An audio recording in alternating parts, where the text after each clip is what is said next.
नमस्कार, स्वागत है आपका आज के ताज़ा और बड़ी समाचारों में। तो आइए जानते हैं खबरों को बारी बारी से। अगर इससे पहले कि आप हमारे चैनल पर नए हैं तो चैनल को सब्सक्राइब करके बेल आइकन को दबा दें ताकि सभी प्रकार के लेटेस्ट न्यूज़ की जानकारी मिलती रहे। अर्नब गोस्वामी की व्हाट्सएप चैट पर राहुल गांधी बोले, ये गंभीर मामला, पता चलना चाहिए किसने लीक की जानकारी। जी हां, आपको बता दें कि रिपब्लिक टीवी के एडिटर अर्नब गोस्वामी और टेलीविजन रेटिंग एजेंसी बार के पूर्व सीईओ पार्थ दासगुप्ता के कथित व्हाट्सएप चैट को लेकर कांग्रेस सांसद राहुल गांधी ने केंद्र सरकार से सवाल किए हैं। मंगलवार को राहुल ने कहा कि यह एक आपराधिक मामला है, जिसने भी यह जानकारी लीक की है और जिस तक पहुंचाई गई है, इसकी जांच होनी चाहिए और दोनों के खिलाफ केस होना चाहिए। राहुल गांधी ने कहा कि बालाकोट स्ट्राइक जैसे प्लान की जानकारी 4-5 लोगों को ही हो सकती है, जिसमें प्रधानमंत्री, रक्षा मंत्री, गृह मंत्री, एयरफोर्स चीफ और राष्ट्रीय सुरक्षा सलाहकार को हो सकती हैं। यहां तक कि पायलट को भी ऐसे मौके पर आखिरी समय में जानकारी दी जाती है। ऐसे में हम जानना चाहते हैं कि इन लोगों में से किसने अर्नब गोस्वामी को यह जानकारी दी थी। क्या प्रधानमंत्री ने अर्नब गोस्वामी को जानकारी दी थी, या गृह मंत्री ने, या फिर एनएसए ने? आपको बता दें कि अर्नब गोस्वामी और बार के पूर्व सीईओ पार्थ दासगुप्ता के बीच हुई एक कथित व्हाट्सएप चैट लीक हुई है। ये व्हाट्सएप चैट 23 फरवरी 2019 की है। इनसे साफ पता चलता है कि अर्नब गोस्वामी को पहले पता था कि भारतीय सेना का बालाकोट में स्ट्राइक का प्लान है। इसी को लेकर विपक्षी दल सरकार को घेर रहे हैं और कह रहे हैं कि केंद्र सरकार ने देश की सुरक्षा के साथ समझौता किया है।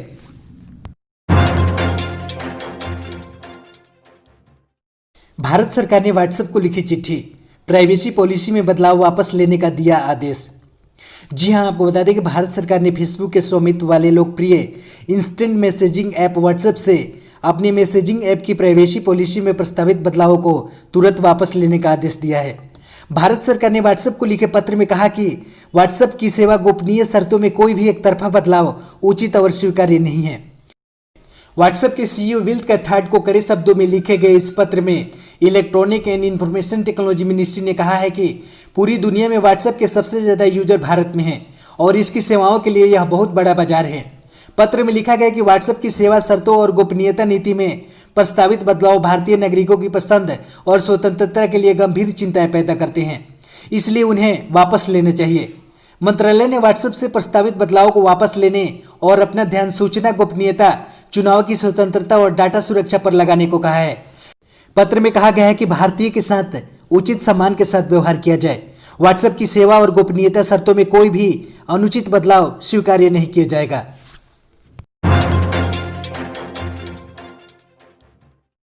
ऑस्ट्रेलिया में ऐतिहासिक सीरीज जीतने पर पीएम मोदी ने इस तरह से दी टीम इंडिया को बधाई। जी हां, आपको बता दें कि प्रधानमंत्री मोदी ने ऑस्ट्रेलिया में ऐतिहासिक टेस्ट सीरीज जीतने पर भारतीय क्रिकेट टीम को बधाई दी है। पीएम मोदी ने ट्वीट कर कहा कि हम सभी भारतीय क्रिकेट टीम की ऑस्ट्रेलिया में सफलता पर खुश हैं।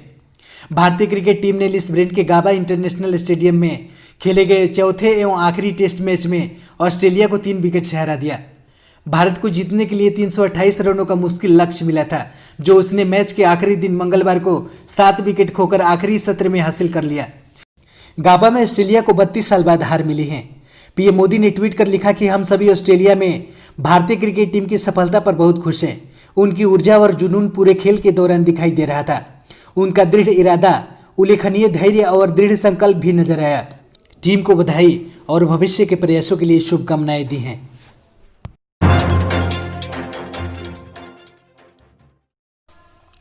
अन्ना हजारे ने किया ऐलान, इस दिन से शुरू करेंगे आमरण अनशन। जी हां, आपको बता दें कि स्वामीनाथन आयोग की सिफारिशों के अनुसार किसानों को उनके खेती के उत्पादन के दाम मिले, इस मांग को लेकर अन्ना हजारे आमरण अनशन आंदोलन करने वाले हैं। अन्ना ने कहा है कि राम का नाम लेने वाले अपना वचन भूल रहे हैं, इसलिए आमरण अनशन का फैसला लिया गया है। स्वामीनाथन आयोग की सिफारिशों के अनुसार उनकी मांगे मानी जाए, इसलिए केंद्र को कई बार अन्ना ने खत लिखे, लेकिन एक भी खत का जवाब नहीं आया।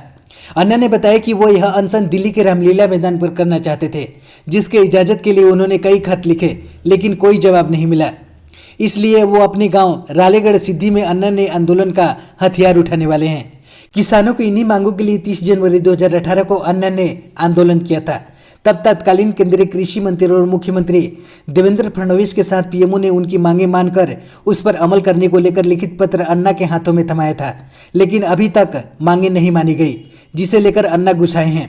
अन्ना आंदोलन पर ना बैठे, इसलिए पिछले सप्ताह भर से महाराष्ट्र भाजपा के कई नेता अन्ना की चौखट पर जाकर खाली हाथ वापस आ चुके हैं। अन्ना ने ऐलान किया है कि अब कोई भी नेता आकर मिले, लेकिन आंदोलन अब पीछे नहीं लिया जाएगा।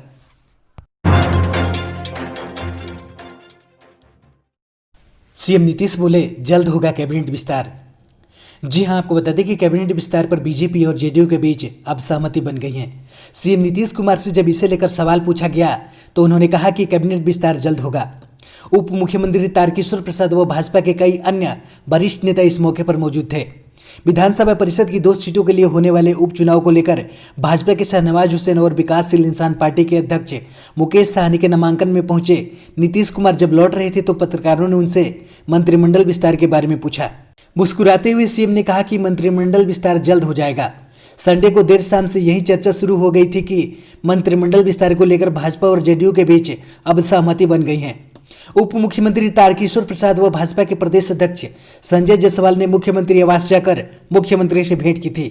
इस बात की चर्चा थी कि भाजपा ने अपने संभावित मंत्रियों की सूची मुख्यमंत्री को सौंप दी है। सरकार के गठन के बाद यह पहला मौका है जब सीएम ने कैबिनेट विस्तार को लेकर यह कहा कि अब यह जल्द हो जाएगा।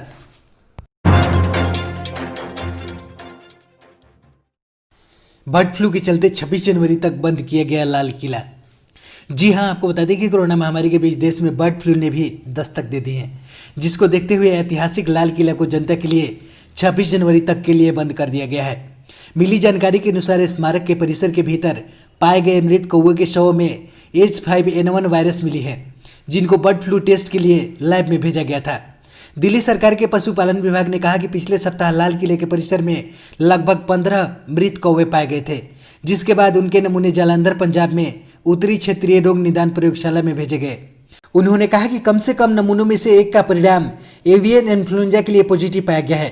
हमने अधिकारियों को स्मारक के परिसर में सार्वजनिक प्रवेश को प्रतिबंधित करने का निर्देश दिया है। विभाग के एक वरिष्ठ अधिकारी ने कहा कि यह 26 जनवरी तक लागू रहेगा।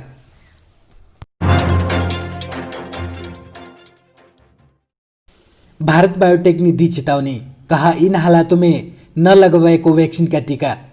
जी हां, आपको बता दें कि भारत में कोरोना वायरस के खिलाफ आखिरी जंग की शुरुआत हो चुकी है। प्रधानमंत्री नरेंद्र मोदी ने 16 जनवरी से भारत में 2 कोरोना वैक्सीन के साथ टीकाकरण की शुरुआत की थी। इसमें से एक वैक्सीन सीरम इंस्टीट्यूट की कोविशील्ड है और दूसरी भारत बायोटेक की कोवैक्सीन है। जनवरी की शुरुआत में इमरजेंसी इस्तेमाल की अनुमति मिलने के बाद से ही कोवैक्सीन विवादों में है। इसी बीच कोवैक्सीन बनाने वाली भारत बायोटेक की ओर से फैक्ट शीट जारी की गई। इसमें कंपनी ने बताया कि कौन कौन से लोग यह वैक्सीन न लें और कौन कौन से लोगों के लिए यह वैक्सीन सुरक्षित है। भारत बायोटेक के अनुसार जिन लोगों की रोग प्रतिरोधक क्षमता कमजोर होती है या वे ऐसी दवाओं पर होते हैं जो उनकी प्रतिरक्षा प्रणाली को प्रभावित करते हैं या फिर एलर्जी वाले लोगों को कोवैक्सीन शॉट नहीं लेना चाहिए। वैक्सीन बनाने वाले भारत बायोटेक ने यह चेतावनी कोविड के खिलाफ सामूहिक टीकाकरण शुरू करने के 2 दिन बाद दी है।